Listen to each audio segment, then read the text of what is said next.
Lovie Smith, beloved in the city of Chicago. Obviously, great run with the Chicago Bears. Was Coach of the Year, took them to a Super Bowl, and not surprisingly, got some love at Wrigley Field as he delivered the lineup card for the Cubs last night. A game against St. Louis, a game the three men with me got to witness. And a Cubs win, much to the delight of Jaylen Dunlap, who's a big Cubs fan, right? Yes, sir. Go Cubs. A Chicago native, DiLauro, Malik Turner with us as well.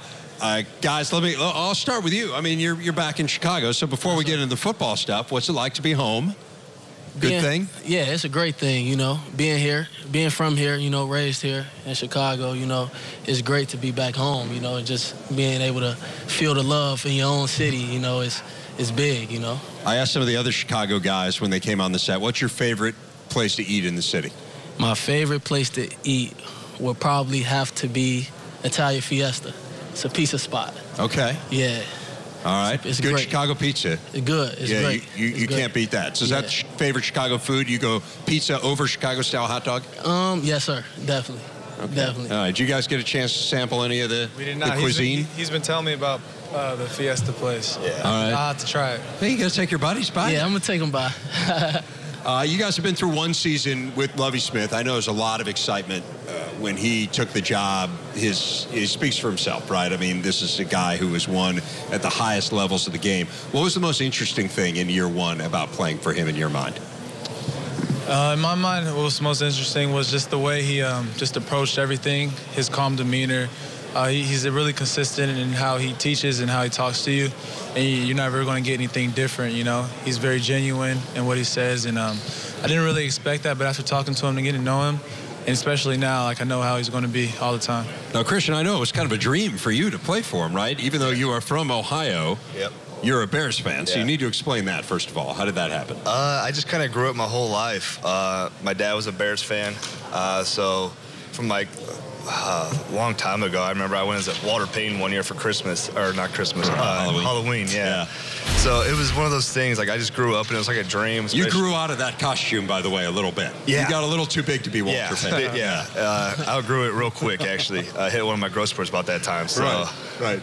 So you're just always a Bears fan. So you find out Lovie Smith's going to be your head coach, and your reaction is what? It was kind of almost like I just didn't know how to react at first. It was kind of like I thought I was dreaming. I remember he walked in the room, and I was like, there's no way that that's Lovie Smith. I was like, he's coaching here at Illinois. And then it kind of like, you know, we had Josh Whitman announced it, and I was like, all right, let's go. Like, this is gonna be a fun time then. So kind of the same question I asked Malik. What was the thing that stood out to you in playing for him in year one? Really, it's the way he treats us as men. You know, if you're going down the wrong path, you know, with like just minor things off the field, he'll take you, you know, pull you aside one-on-one and talk to you like, you know, like a grown man, give you that conversation. And then if you're doing things right, he'll let you know. It's one of those things, you know, it's just, we haven't had that as much in the past. That kind of comes back from like his NFL background. How about for you, Jaylen? Coach Smith has been a blessing for me, you know, just a guy that resume speaks for itself, you know, and what really impressed me was just how humble he is as a person, you know, just having a coach that's been to the next level and that's been to a Super Bowl, you know, is just being able to go in his office and talk ball with him whenever, you know, freely, you know, it's just big, you know, just we have a good relationship, and he's very open to any other players, you know, and willing to talk to you at any time, you know, and that's big. He comes across as very easygoing, and I'm gathering from each one of you that is kind of his demeanor. Have you seen him get upset? I mean, does he get upset ever at you, or how? If not, how does he convey kind of displeasure? Well, he definitely get upset, you know, if you're doing something he don't approve of, but he don't have to yell, you know. It's not. He's really not a person that yells at you, you know. He gets his point across. He gets his point across just telling you, you know, and he means what he says, you know. And it's just he's a guy of respect, so. You know, when he says something, you listen, you know, and know that he means what he's saying. Christian, how has that style, do you think, rubbed off on the team? You know, it's one of those things. All the coaching staff, they have their different way. But at the end of the day, like, you know, it's different.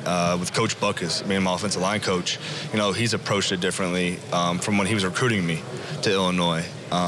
He's definitely has a different mindset kind of almost a little bit more mild-tempered than he was when I first was getting recruited by him. I know you guys weren't happy with the record last year. What's the biggest thing that you think that this team can improve on to take some steps forward record-wise, Malik? Yeah, a lot of the games last year came down to a couple plays here and there that really altered the game for us. So as a team, being more consistent and just the guys that we expect to step up and those guys that we don't expect, that they need to step into the role and come through for us. And I think it starts in this fall camp that we're having right here. We're going to put ourselves in positions in different game time situations to see where we're at and really challenge us. How do you get more consistent as a team, Christian? It comes, second year under the program. We have that foundation of what's expected of us. Offense, we have a better understanding of the playbook. Defense, I'm sure they have a better understanding of their schemes. So it's really just going out there and being able to execute better now. Instead of having to go out there and kind of be thinking more, we're able to go out there and react and just play football. It was interesting to listen to Coach Smith earlier. He really was effusive in his praise of Chase Crouch and talked about what a great leader he is, and certainly mentioned you guys as leaders as well. But when the quarterback question came up, he said, undisputed, he's the guy. Give us a sense for why that is. I'm interested in all your takes. First of all, you two, because you play on offense, and then, a guy who has to compete against him. Yes, but sir. Why don't you start there, Christian? Give us a sense of Chase Crouch. As an offensive lineman, you have Chase Crouch. He's one of those guys. He's willing to go in and just, fight for you every down. When he came in for us when the Purdue game, when West went down last year, he really stepped up and he came in almost like, he hadn't been starting. Like he seemed like he was a starter at that time. And he's willing to lay it all on the line. He kind of he just got the respect of us as players and everything. And that kind of translates to how he's a leader for us now. How about you, Malik? What's your take on it? Swagger. Chase Crouch, he has that charisma. He has that it. It's just being around him. I feel like we need that. Whatever he says goes. He tells me to do something, I do it. I look to him to tell me whatever I need to do, And that's important at the QB position, but he definitely has something about him that we all respect and we look forward to. How about competing against him, Jaylen, when you're in drills? Yeah, I've been a fan of Chase since he got in.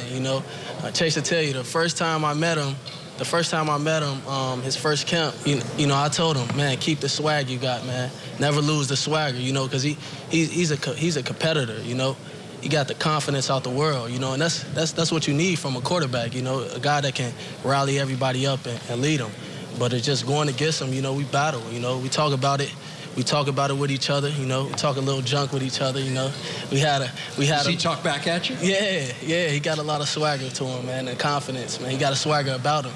He's a highly competitor. Where's the fine line in that? I always find that fascinating, right? Because I know, especially in preseason practice, right? You guys are going against each other constantly. There's undeniably competition within the team, within position groups, but you're talking about a guy that you're not competing with. You need Chase Crouch to have a good year, and he needs Jaylen Dunlap to have a good year. So where's that fine line between talking smack with one another, going back and forth, but kind of the realization that, hey, we're all in this together? Yes, sir. Coach Smith preaches that, we need each other, so, like Malik, for example, I need Malik to play this season, so if it's a chance that I have to hit him where it may injure him, I'm going to just lay back on him, Coach Smith, he tells us that all the time, don't injure your players, we need each other, don't hurt your players before the game. So it's definitely a fine line with competing and going hard and being smart. That's big. With Coach Smith, that's what he preaches. How do you flip that switch, Christian, between the kind of the competition of camp? You've been smiling the whole time. There's something here. There is something to this story. Yeah, really for me, it's the bond that I have with who I talk. I'm not so much of I won't talk so much trash talk so much to people, but I will joke around with them. And that's kind of all depending who they are and the bond that I have with them kind of, can tell me how much and how far I'm able to go with them when we're talking and stuff like that. All right. You two get into it at all? Yeah, that's enough. That's all you need to see right there. I feel like we definitely do. And but I feel like now we still will, but it's just more it's respectful. And we have we're mature now, and where we go about things has gotten better. Me and him, we always had battles, but we want to push each other, at the highest level that we can go. We believe that we can be we have a great respect for each other, and we believe that we can be the best that we can be. We have high expectations for each other, and I love competing against them all the time. But, yeah. One of the things that I know has Illinois fans excited, and we talked about a little bit with Coach Smith, is the return of Mikey Dudek. Give us a sense of how he has progressed and what you've seen from him, because, man, he was dynamic a couple of years ago. Well, right now, Mikey looks like David's statue. He's chiseled. He's fast. Mikey, he's looking good. You know, we're out there every day. I'm competing with him. You know, he looks fluid. He looks good. He's out there getting extra work. But I'm real happy to have him back. You know, it's been a long time. He's been patiently waiting. He's been very positive. He's been very good for the team, not letting it affect the team. And I just can't wait to have him back out there on the field. Only 9 scholarship seniors on this team, so we have fully a third of the scholarship seniors on the team sitting right here at this table. When you think about the leadership and the onus that's on you, right, that you guys are such a small core group here, what does that mean to you? I think it's just important for us, the few that we have to set the standard high. You know, we got a lot of young guys under us, and when we're gone, it's going to be what we left behind, you know? So it's important for us to lead by example and show them the way. What do you think as a leader, Christian? What's the added pressure there?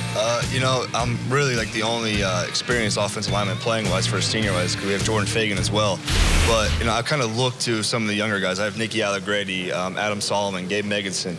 Some of these guys that kind of help me at times. You know, I got 13 guys. I can't, you know, be watching everybody at once. So I kind of have them helping me out there to, you know, kind of police things, get things, coaching up, and all that stuff like that. So with a team that's as inexperienced as you guys are, the flip side of that is we're going to have, kind of by definition, people are going to step up that haven't in the past. There's going to be someone who emerges. Who have you seen, Jaylen, that could be that guy this year?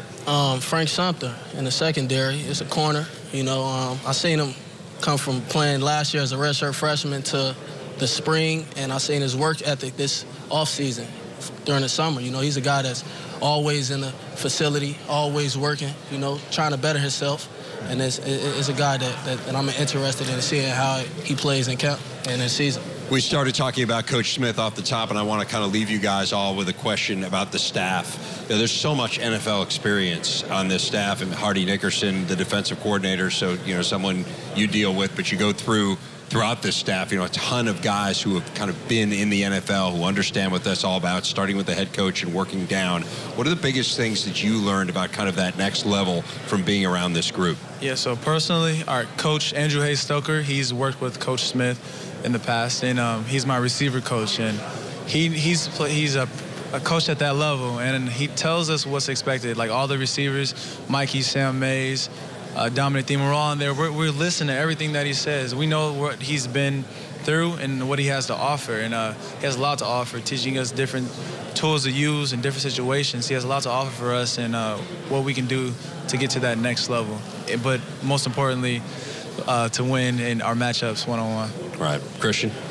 For us, O-line-wise, I mean, it's just handling the small things off field. You know, going to class, academics, stuff like that. And that translates to being able to focus more on football and being able to excel better on the field.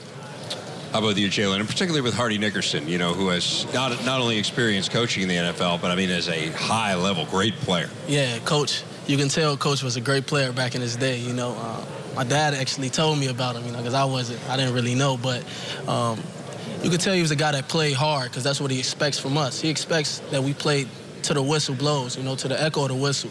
You know, that's something that he preached, you know, running to the ball, you know, just the basics of football.